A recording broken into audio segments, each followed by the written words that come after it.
আবু হুরায়রা কি বলেন?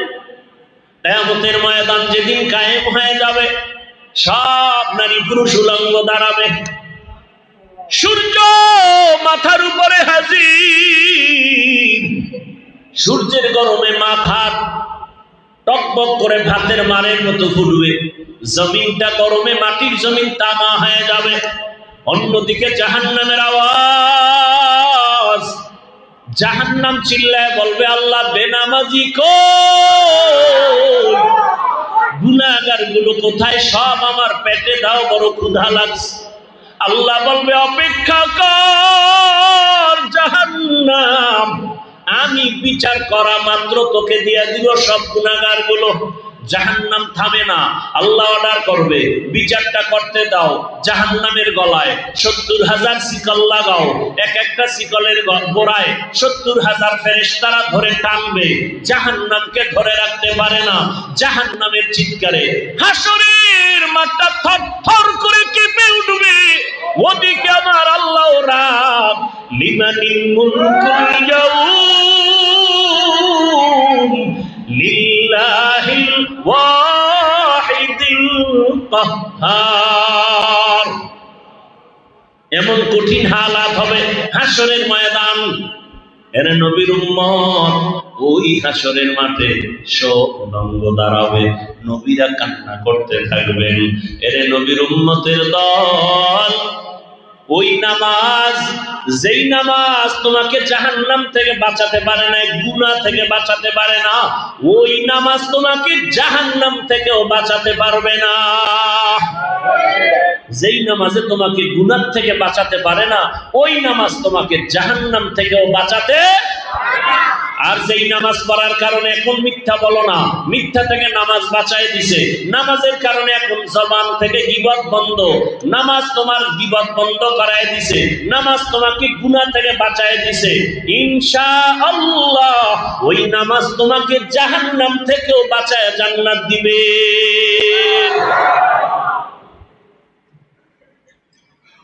মানুষ হতে পারি না, দাবি করি তো অনেক কিছু। আল্লাহ তাআলা বলেন, আমি মানুষ দুনিয়াতে বানাইয়া সর্বোচ্চ শ্রেষ্ঠ মর্যাদা দান করেছি। আমি আল্লাহ এদের জন্য পিওর খানার আয়োজন করেছি। মানুষের মতো শ্রেষ্ঠ মর্যাদার আর কোন প্রাণী বানাই নাই। এবার এই শ্রেষ্ঠত্ব ধরে রাখার জন্য আমি দুইটা পদ্ধতি দিছি। কয়টা? একটা পদ্ধতি থিওরিক্যাল, আর একটা পদ্ধতি প্র্যাকটিক্যাল। থিওরিক্যাল পদ্ধতির নাম কিতাবুল্লাহ, আর প্র্যাকটিক্যাল পদ্ধতির নাম রিজালুল্লাহ। আল্লাহ তাও কিতাব, আল্লাহ তাও সিলেকশন করা ব্যক্তি, সমস্ত ব্যক্তিদের মধ্যে শ্রেষ্ঠ ব্যক্তি রহমাতুল লিল আলামিন। আর আল্লাহ যত কিতাব দিয়েছেন, শ্রেষ্ঠ কিতাব হলো কুরআনুল কারীম।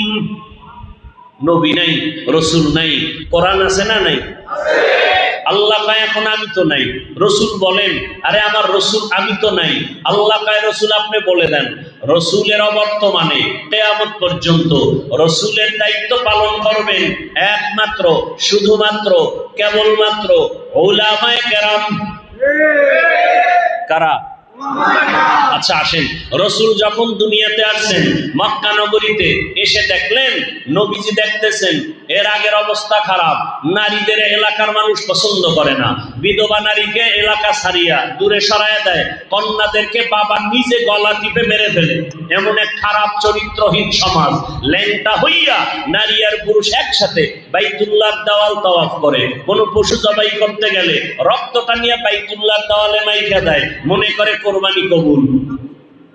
আল্লাহ আয়াত দিয়ে বললেন, লাইয়ানালাল্লাহু দুহুমুহা ওয়ালা দিমাউহা ওয়ালাকিন ইয়ানালুহু তাকওয়া মিনকুম। নবী জানায় দেন, তোদের রক্ত গোশত পশু আমার কাছে পৌঁছে না, পৌঁছে তোর অন্তরে তাকওয়া। হরগে দারাত খৌফে হকদার দিল মদর, জান্নাতুল মাওয়া দেহতু রামাকা। রহমতের নবী আসছেন, 40 বছর পর্যন্ত খালি দেখে, ও গাঞ্জা খায়, মিথ্যা বলে, মানুষ মারে, চুরি করে, ডাকাতি করে, ও পেনে জেনা করে। নবী দেখতেছেন 40 বছর পর্যন্ত, কিছু বলেন বরং ঘৃণাও করে না। এরা যখন আসে নবী হাসি দেয়, সালাম, এদের সাথে বুকে বুক লাগায়, এদের সাথে ব্যবহার আচরণ খুব ভালো। 40 বছর পর্যন্ত নবী কয় না এর থেকে ফিরে যাও, নামাজ পড়ো, রোজা রাখো, তেলাওয়াত করো, কিচ্ছু না। 40 বছর পরে আল্লাহ কোরআন দিলেন, দাওয়াত শুরু হয়ে গেল। মানুষের দাওয়াত দেয়, এক আল্লাহর ইবাদত করো, এক আল্লাহর ইবাদত করো। আল্লাহ কয়জন? এক আল্লাহর ইবাদত করো। সবাই শুনে, বলে না কোন আল্লাহ? আল্লাহর দেখাও, ওই যে আসমানের মালিক, জমিনের মালিক, ও বহু কথা আপনারা জানেন। কিছুদিন পরে নবীজি বলেন, রহমানের ইবাদত করো। কার? তো ওই বেঈমানগুলো হুদা ও জাইনা শুনাও রাসূলকে প্রশ্ন করত আটকানোর জন্য। কি জন্য? আমাদের সমাজে কিছু মানুষ আছে না, হুজুর দেখলেই চান্দি গরম, হুদা আটকাইব, কইব মুসা নবীর মায়ের নামটা কোন? তো হুজুরের তো মনে নাই। হুজুর কে আচ্ছা পরে কমন, চায়ের দোকানে গিয়ে কয় এই হুজুরের চিনো? কিচ্ছু পারে না, এই জন্য মসজিদেও যাই না। আছে না নাই? কিছু বেয়াদব আছে না নাই? এগুলো কেন? শিয়ালের হাতে মুরগি দিলে যা হয়, মসজিদ মাদ্রাসা ধর্মের চাবি সুদখোর ঘুষখোর বেনামাজির হাতে দিলে তাই হয়। আল্লাহ হেদায়েত দান করুন।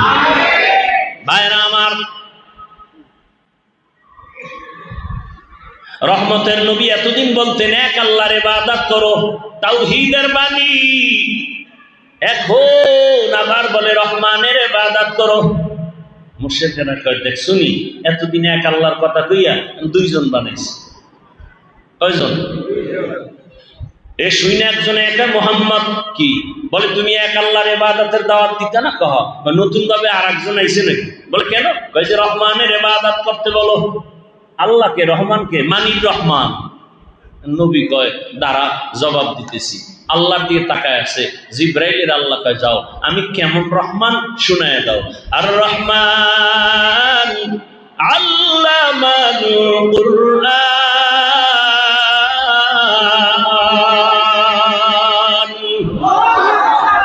খলাকাল ইনসান, বুঝায় দাও রহমান হলেন তিনি, মানুষ কোরআন শিখাইলেন যিনি, রহমান হলেন তিনি, মানুষ সৃষ্টি করলেন যিনি, রহমান হলেন তিনি, বয়ান শিখাইলেন যিনি। আর রহমান আল্লামাল কুরআন খালাকাল ইনসান। আল্লাহ বলতে গিয়া বললেন আমি আগে কোরআন শিখাইছি, তারপরে মানুষ বানাইছি। বাস্তবে তার উল্টা, আল্লাহ আগে মানুষ বানাইয়া দুনিয়ায় পাঠাইছেন, এরপরে আমরা বড় হইয়া কোরআন শিখছি। সৃষ্টি আগে, শিক্ষা পরে। কোরআন আগে শিখছি না আগে সৃষ্টি? আগে সৃষ্টি। আল্লাহ কয় না না না, আমি আগে কোরআন শিখাইছি, তারপরে মানুষ সৃষ্টি করেছি। আর রহমান আল্লামাল কুরআন খালাকাল ইনসান। ও আল্লাহ, আপনি উল্টা বললেন কেন? আল্লাহ পাক জবাব দেয়, মুফাসসিরিনে কেরাম লিখেন, রাসূলের থেকে ব্যাখ্যা, সাহাবায়ে কেরাম থেকে ব্যাখ্যা। আল্লাহর কাছে সব মানুষের দাম নাই, সব মানুষের কপালে জান্নাত নাই। হিন্দুরাও মানুষ, বৌদ্ধরাও আদম নবীর সন্তান, সব মানুষ। বৌদ্ধরাও আদম নবীর সন্তান হিসাবে মানুষ, ইহুদিরা আদম নবীর সন্তান হিসাবে মানুষ। এই মানুষের দাম নাই। আল্লাহর কাছে বংশগত মানুষের দাম নাই, আল্লাহর কাছে জন্মগত মানুষের দাম নাই। একদল মানুষ আল্লাহর কাছে দামি, ওই মানুষ হলো গুণের মানুষ, আদর্শের মানুষ। কিসের মানুষ? গুণের মানুষ। কিসের মানুষ? গুণের মানুষ। এবার গুণের মানুষ কারে কয়? বুঝার জন্য একটা মূলনীতি, যে যেই জিনিস বানায়, যে যেই জিনিস বানায় এমনিই না কোনো কাজের জন্য? তাহলে যেই জিনিসটা যেই কাজের জন্য বানায়, ওই কাজটা হলো ওই জিনিসের গুণ। ওই কাজ হলো, মাইকওয়ালা মাইক বানাইছে কেন? আওয়াজ না দেওয়ার জন্য, দেওয়ার জন্য। তো মাইকের গুণ আওয়াজ দেওয়া। বাতিওয়ালা বাতি বানাইছে কেন? আলো দেওয়ার জন্য। বাতির গুণ আলো দেওয়া। পাখাওয়ালা পাখা বানাইছে কেন? বাতাস দেওয়ার জন্য। পাখার গুণ বাতাস। বুঝেননি কথা? তাহলে মাইকের গুণ আওয়াজ দেওয়া, যদি মাইক আওয়াজ না দেয় সবাই বলবে এটাকে ফেলে দাও, গুণের মাইক। বাতি বানাইছে আলো দেওয়ার জন্য, যদি বাতি আলো না দেয় বলবে ভেঙ্গে ফেল, এটা গুণের বাতি না। পাখা বানাইছে বাতাস দেওয়ার জন্য, বাতাস যদি পাখা না দেয় বলবে এটা ফেলে দাও, এটা গুণের পাখা। তাহলে বানানোওয়ালা বস্তুটাকে যেই কাজের জন্য বানায়, ওই কাজ হলো বস্তুটার। মানুষ বানাইছে কে? কি কাজের জন্য? বিড়ি টানার জন্য? কি জন্য বানাইছেন? ওয়ামা খালাকুতুল জিন্না ওয়াল ইনসা ইল্লা লিয়াবুদুন।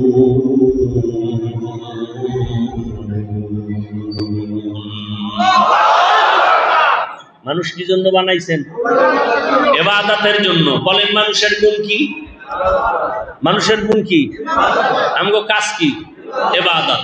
ইবাদত হলো মানুষের গুণ। ইবাদত, ইবাদত কি জিনিস? বিড়ি টানাও ইবাদত।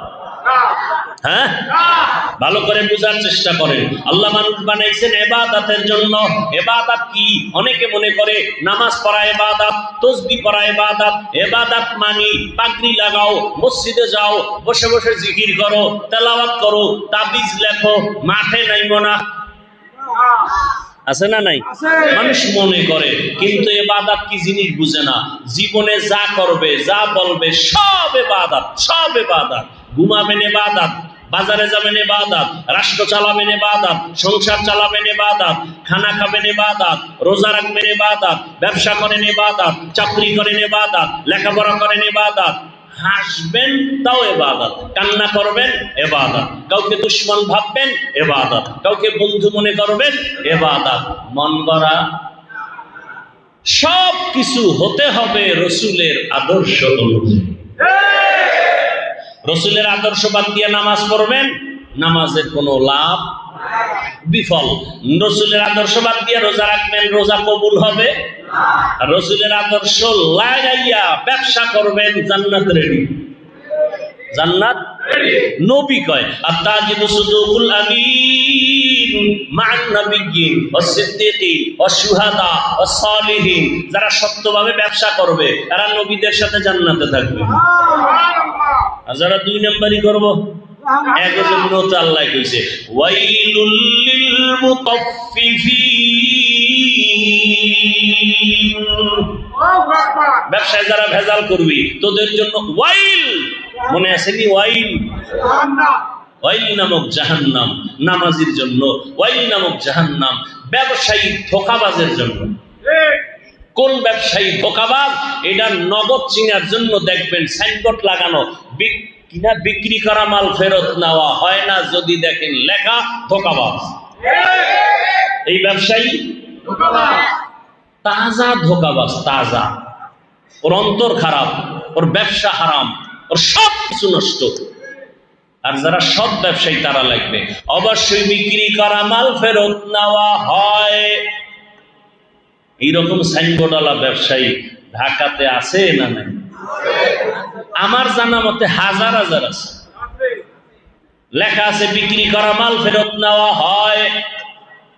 আর যারা দুই নাম্বার এলাকাকে বিক্রি করা মাল ফেরত নেওয়া হয়। এরপর আবার স্টিকার বানাইছে, লজ্জা দিবেন না। কি পরিমাণ লজ্জা লয়ে বয়ে রয়েছে, অনেক লজ্জা লয়ে দোকানে বয়ে রয়েছে। আমাকে বাকি চাহিয়া লজ্জা দিবেন না, আমি নাম্বার ছাড়াই তোর। আল্লাহ হেদায়েত দান করুন, আল্লাহ হেদায়েত দান করুন। একটা দোকানদারের নাম আমাকে বলেন যেই দোকানে ব্যবসা করতে গিয়া বাকি হয় না। কি ভাই আপনজন থাকে না, খুব কাছের লোক থাকে না, যে টাকা ওয়াদা মতো দিয়ে দিবে তাকে বাকি দিবে না? কেনই সাইনবোর্ড, কেনই ধোঁকাবাজি? বিক্রি করা মাল ফেরত নেওয়া হয় না, এই স্লোগান তো রসুলের আদর্শের না, রসুলের দুশ্মনী স্লোগান। ইসলাম মানেই শান্তি, ইসলাম মানেই একমাত্র শান্তির ঠিকানা। ইসলাম ছাড়া শান্তির দ্বিতীয় কোনো ঠিকানায় জমিনে নাই। শান্তির ঠিকানার নাম কি? যতদিন পর্যন্ত জমিনে ইসলাম আসবে না ততদিন পর্যন্ত জমিনে শান্তি কেউ দেখবে না। চাপাবাজি করতে পারবে, শান্তি কপালে দেখবে। আর রহমান আল্লামাল কুরআন, আল্লাহ আগে মানুষ বানাইছেন না কোরআন শিখাইছেন? আল্লাহ তাআলা বলেন মানুষের গুণ হলো ইবাদত। এই মোনাজাত দিয়ে দেবো, কারো জ্যৈষ্ঠ মাস কারো সর্বনাশ। মরাটার মারো কেন, কয় লড়ে কেন? খারাপ লাগলে বলেন দোয়া করে দিই। কয় ভাই আপনার দাওয়াত, আলহামদুলিল্লাহ। কয় আপনার বাড়ি, কেন? নাউজুবিল্লাহ। আরেকটু সামনে আগাবো। মানুষের গুণ কি? ইবাদত। জীবনে যা করবেন সব ইবাদত। কার আদর্শে? যুবকরা মনে আছে? ব্যানার বানাবি, ব্যানার বানাইতে বলছি না? Banner 2 feet 3 feet. ব্যানারের স্লোগান কি? দুনিয়ার সবার আদর্শ না পাক, মদিনাওয়ালা রসুলের আদর্শই আর সব না পাক। অতএব রসুলের আদর্শ যেখানে নাই, ঘরে নাই, ঘর না পাক। রসুলের আদর্শ ব্যক্তির মধ্যে নাই, ব্যক্তি না পাক। রসুলের আদর্শ সমাজে নাই, সমাজ না পাক। রসুলের আদর্শ রাজনীতিতে নাই, রাজনীতি না পাক। রাজনীতি না পাক। আল্লাহ হেদায়েত দান করুন। রসুলের আদর্শ নাই এমন কোন কাজ নেই। রসুলের আদর্শ নাই এমন কোন কাজ। রসুলের আদর্শ অর্থনীতি চালু করো, খোদার কসম রসুলের আদর্শের অর্থনীতি চালু যদি হয়, আমার দেশে ভিক্ষুকের ভিক্ষা করার প্রয়োজন হবে না। সূরায় কয় কি? ইসলামে বলে অর্থনীতি নেই।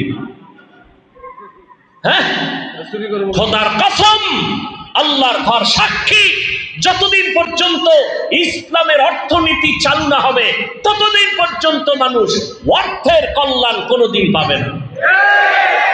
সাইনবোর্ড লাগাইছে জায়গায় জায়গায়, দারিদ্র বিমোচন করো।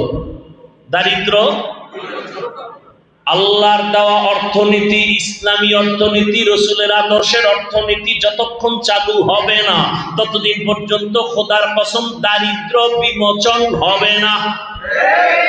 আর আল্লাহর আইনে, রসুলের আদর্শে অর্থনীতি চালু করো। 1 নম্বরে যাকাত। সব ধনীরা যদি পাই পাই পাই পাই করে হিসাব করে যাকাত দেয়, জায়গা মতো আদায় করে পরিপূর্ণ, 5 থেকে 10 বছরের দারিদ্র বিমোচন শেষ হয়ে যাবে। আর দারিদ্রতা থাকবে আর কেউ ইসলামে নাই। মানুষের মানে অন্ধের মতো বুঝায় রাখছে। একজন অন্ধ বলে শুকায় যাইতেছে, তুই বেশি বেশি গাভীর দুধ খা, কি পান কর। তো অন্ধ তার দুধ চিনে, ভাই এই দুধটা যে খাইলে কি হইব? শরীর তাজা হবে, মোটা হবে, স্বাস্থ্য ভালো থাকবে। দুধ কেমন? সাদা। এই তো জীবনে দুনিয়াতে চোখ লই আই নাই, সাদাও চিনি।